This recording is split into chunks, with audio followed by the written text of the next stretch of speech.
So I'm calling the meeting to order. This is the Tuesday, September 19th, 2023, Human Relations Commission meeting. Do we do a roll call? Yes, ma'am. Peter Resnick. Here.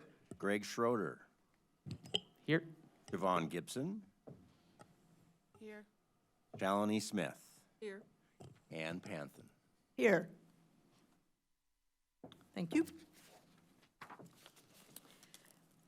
Has everyone taken a look at the agenda, hopefully? Does anyone have any additions to the agenda? No? Okay.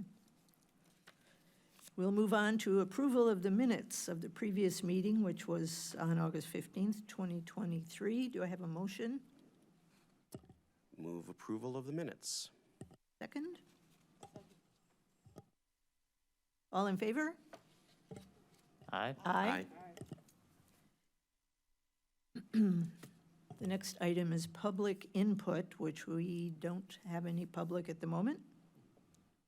So we will move on to unfinished business. We have a 1222G complaint report, which I think Peter is going to cover for us. Am I? I'm hoping that Tom actually has the group of reports at the ready and can tell us at least what our next steps are. I don't have all the others. I do know that when you have finished an individual report, you can give that copy to the mayor's office, and then this you can share if you've got any feedback from the mayor's office, and when you're ready to share your report, you can do that here. And then the follow-up is when all of the conversations have concluded, then this group decides which members would go to City Council. So I can at least speak to the report I submitted with regard to I submitted an investigation of the report that we got on July 24th of last year.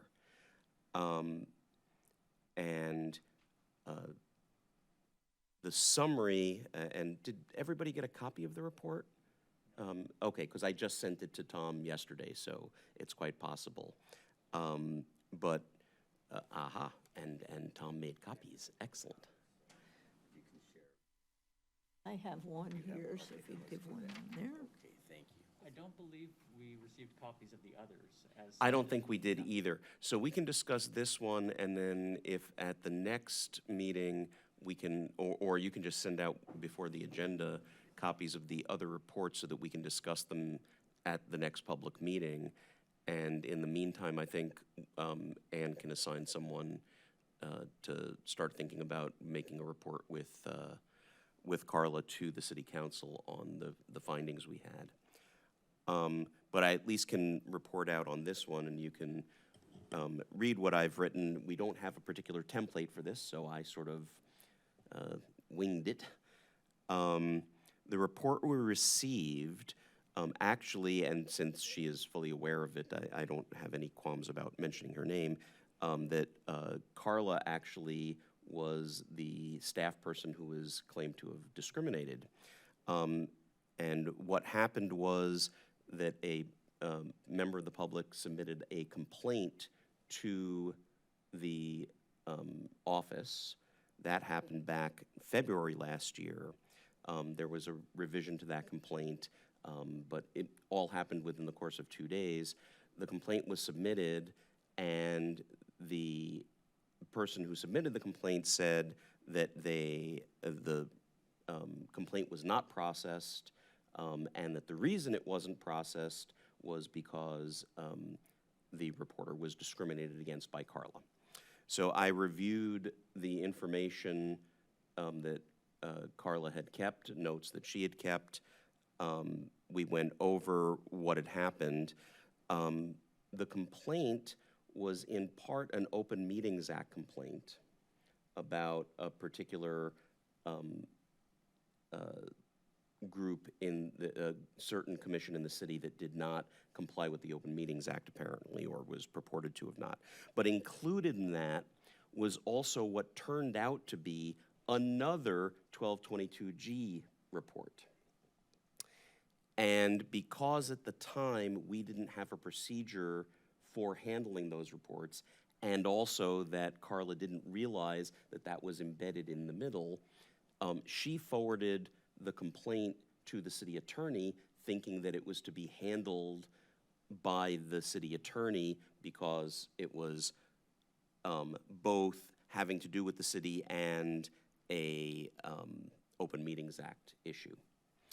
In any event, the Open Meetings Act issue has apparently had been handled or had been processed, but Carla ought to have forwarded the 1222G portion to us. And then after this all happened, some months went by and the person filed a 1222G report saying that there was discrimination because we weren't forwarded it appropriately. But the explanation that Carla gave seemed like a non-discriminatory reason for that having happened. And so I returned to the reporter to ask what the basis for the belief that Carla had discriminated was. I contacted the person twice. I eventually got a reply, but no information with regard to what the discrimination was. So in the end, I concluded that there was insufficient reason to believe that discrimination took place in the case. And that was my conclusion in investigating this. So my feeling on this one, it's relatively straightforward.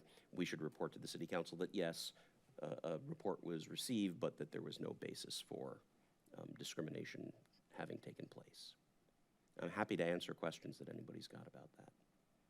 And because Carla was the person in question, there's a exception in the ordinance that says that all records are kept, and I've got records that have information that identifies the reporter, which we can't do, but I've got a bunch of records, but those records are normally kept by the Office of Human Rights and Equity, except in the case where someone in that office is the target of the report, in which case we should file this one with the HR department here at the city. Just so procedurally we know that this is a separate one that needs to be filed with HR. Any questions? So I think the next step is I will assign someone to work with Carla after we see all the other reports. And then the whole thing can go with that commissioner to Carla, and those folks can work on that. And you think we can, Tom, get that by our next meeting? I think we can resolve it at the next meeting. Okay. The main thing is just that the reports do go to the mayor before they go to the council, so that if there's any feedback for this group first, this group can process it and share that with the council when Okay. the report occurs in person. So the process should be, we'll get the reports at the next meeting, we'll finish discussing them, see if we have any questions, send them to the mayor, and then after that happens, if we need another meeting before we go to council, we'll have one, but if there's no questions back from the mayor, then we'll go straight to the council? I think you're close to that, but my understanding was that you would file your individual report with the mayor at this point. Okay. Okay, and then share that information if you get any feedback between now and the next meeting. And I think at the next meeting, you'll be able to set a date of when you want to go to the council. Okay. So, and when you say share it with the mayor, were the other reports shared with the mayor? They were. That's my understanding. Okay, so yours is the only one that needs to go. So, and you'll be forwarding that, or should I send it directly? I would ask you to do that directly to the mayor's office. I will do so. Okay. So maybe we'll just wait until we get back together and then, If there's anything that we've said here that is incomplete, I'll make sure that we share an update Okay. before the meeting so that we can respond to an agenda item if need be. okay. Very good. Are there any other comments or questions about the 1222G report? Okay. Thank you, Pete. So we will move on to the new business, the EEO workforce statistics.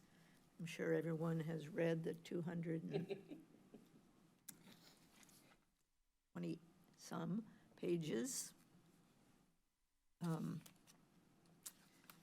But for the purposes of our conversation here, I think we will entertain a motion perhaps to maybe put them, put them all together in an omnibus sort of way in order to discuss them, unless we have another idea. I'm happy to make a motion Okay? to approve as follows: Aaron's Hogan Walker LLC for 1 year with a good faith efforts plan submitted. Alter 4 Incorporated for 1 year with a good faith efforts plan. Barber and Diatley for 2 years. Carl Foundation Hospital and the Carl Foundation for 2 years. Carl Healthcare Incorporated or Carl Physician Group for 2 years. Carl West Physician Group for 2 years. CDW Government for 2 years. Chapman and Cutler for 2 years. Concrete Inc. for 2 years. Deuce Construction for 2 years. Kinney Contractors for 2 years. Michaels or Mitchell's Trenchless Inc. for 2 years, and Tyler Technologies for 2 years. Michaels is correct. Do we have a second? Okay. So we need to have a discussion. Who would like to? Greg. I was going to offer a friendly discussion. Oh, possibly leading to a friendly amendment. There were a few, namely Deuce Construction, Michael's Trenchless, and Kinney Contractors, where I felt that their numbers had shown loss, or in the case of Kinney Contractors, we were not provided with turnover records. Was your motion for 2 years due to them being union? Yeah, pretty much. I think we do need to, as I think Siobhan mentioned last meeting, I think examining the whole union issue and coming up with a procedure for that would be great. But yeah, I think the union labor here makes, and we've had folks come in and talk about this, really tends to tie the hands of the contractor themselves. So, I understand it's pushing it out 2 years, but we've had at least information from Deuce directly that they are making efforts to contact the union, explain exactly that they would like to get a more diverse workforce, and that's something I think we need to take up with the union. And I believe the other two were also you had Kinney was also a union shop, and which was the third? Kinney, Michaels, and Deuce. Michaels. Yeah. And then for Chapman and Cutler, And Michael's, the other reason, in the notes from staff, the population of the area where Michael's is located is very heavily white, and so it seemed to me not that far off of the numbers that they're, of folks that they're dealing with. So I didn't think there was much that could be done there. right.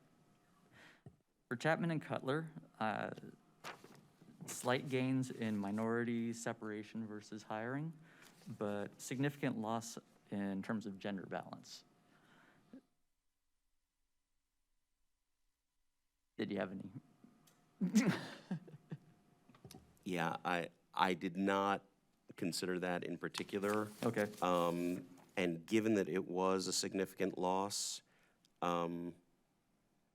maybe we do want to ask the question of them, And then especially that they're located in Chicago But women, it doesn't make a difference, Right. you know.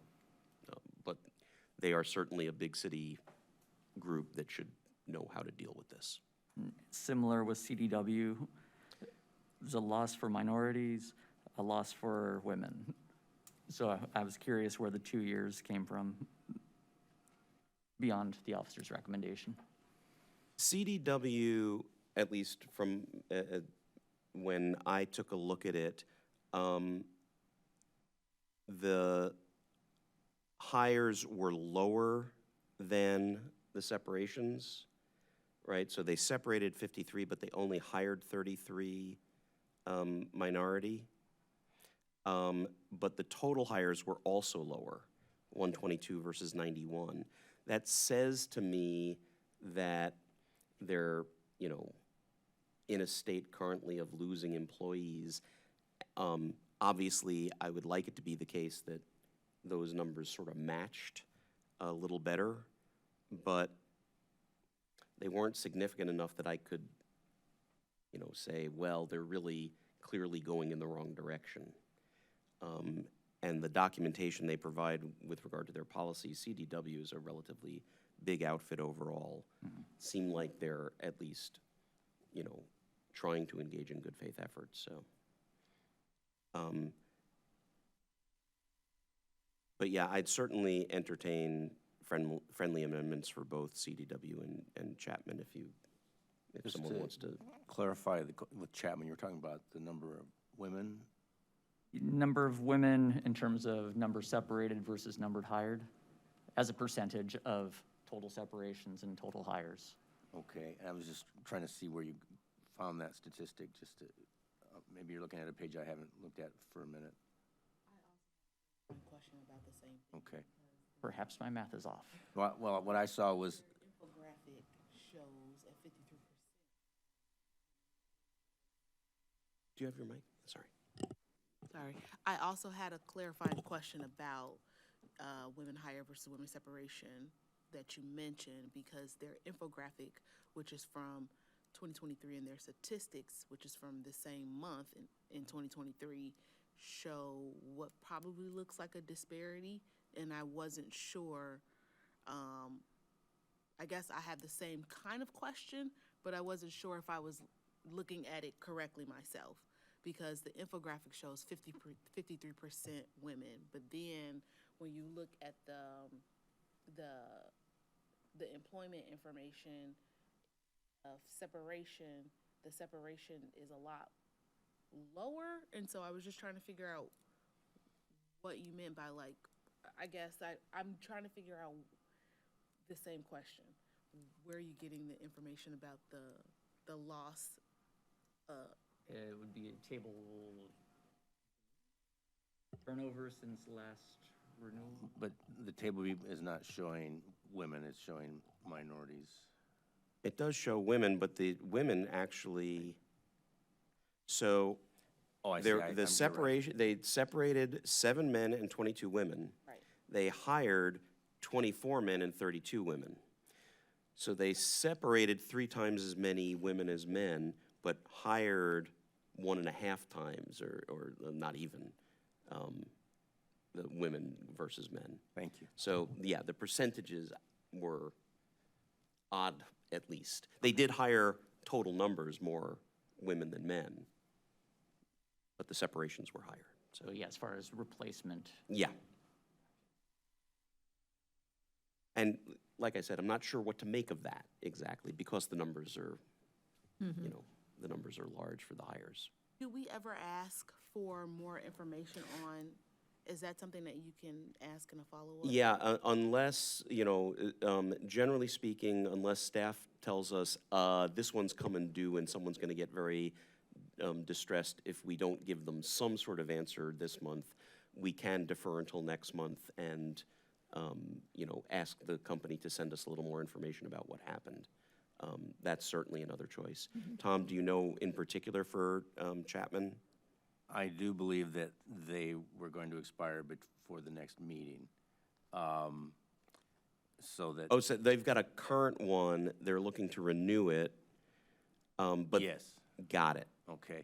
Now, the one thing about Chapman is their good faith effort chart showed a real, I mean, they put a lot of energy into that. Yeah. So I'm sure that whether they're approved today or not, if you're asking a question of them, they'll be glad to get right on it, because it starts off with, this was prepared for Urbana.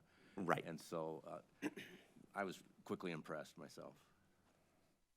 In the last meeting, I thought we could approve and still ask follow-up questions.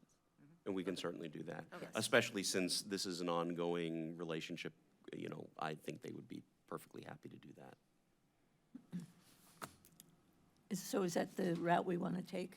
Ask, approve, but ask Yes. the clarifying question? Do you have the question or the wording that you need from us? I do, yes. Okay. Thank you.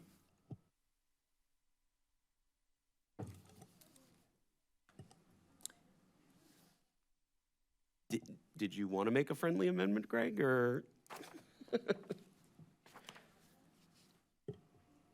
I feel the others are comfortable with the 2-year, but asking for more information. Then I'm Yes. happy with that.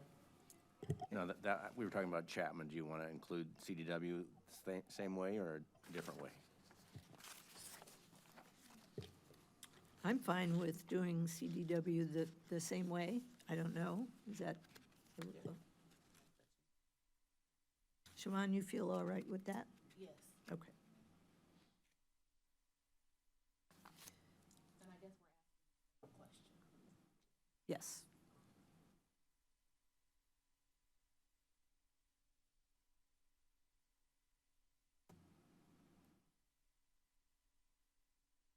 Okay. Any other discussion about any of the companies or any of the recommendations? Okay, so we have a motion and a second. Do we have to go through these individually? Or you put it all? Did Tom get them all? I do have them all, Okay. and you can do that as a group of As the a group. motion if you like. Okay, all right. So I guess we just have to do the all in favor. Aye. Aye. Aye. All right, thank you. The next item on the agenda is the report of the officer, and Carla sent along her report to me and told me I had to read it. So I'm going to read it. And I appreciate that Tom put it in larger font for me. Carla, and this is Carla Boyd's September 2023 report, office activity report. Carla reported that there were no active formal complaints. These are some contacts that she had. A caller sought the Child Care Resource Center, and Carla provided the contact phone number. A caller described a property manager-tenant issue after receiving a notice of eviction. The caller also stated that there was mold in the home. Carla referred the caller to the tenants union and the City of Urbana building inspectors. And Carla took a complaint about hiring practices but had no jurisdiction. The employer is one of the publicly funded entities. Other office activity. Tom Unzicker has been hired as the Human Rights Specialist. Congratulations.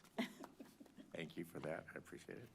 He will be assisting Carla with administrative duties as well as some community engagement activities. Carla is developing various materials for a community education campaign, introducing the Civilian Police Review Board, the Human Relations Commission, and explaining what the Office and Human Rights and Equity does. Carla has completed 26.5 hours of 40 required hours for the ADA Coordinator Certification Program. And she served as an ambassador for the City of Urbana's Welcoming Week event. All have a seat at our table. Held in the back of the City Hall last week, it was a very successful event for the community. Carla attended the Pink Panache event of the Alpha Kappa Alpha to support Minnie Pearson, the chair of the local NAACP. Ms. Pearson was honored with the Winding Ivy Award for contributions to the community. Carla attended a new American Welcoming Center orientation for new volunteers.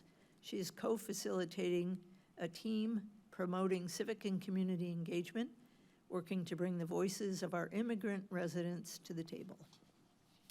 So that is Carla's report this month. May I ask a question on that? Absolutely. Does your new position affect your role here at all? It really does not.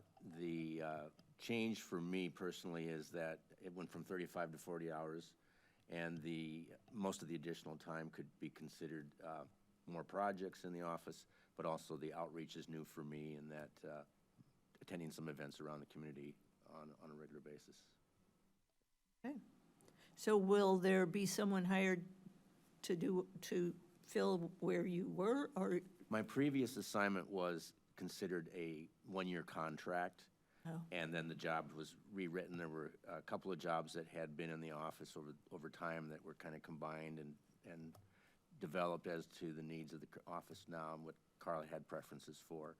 And so at this point, I think she'd like to have a third person besides herself and me, but that would be a future year or another budget, probably. Right, right. Okay, thank you. Pete?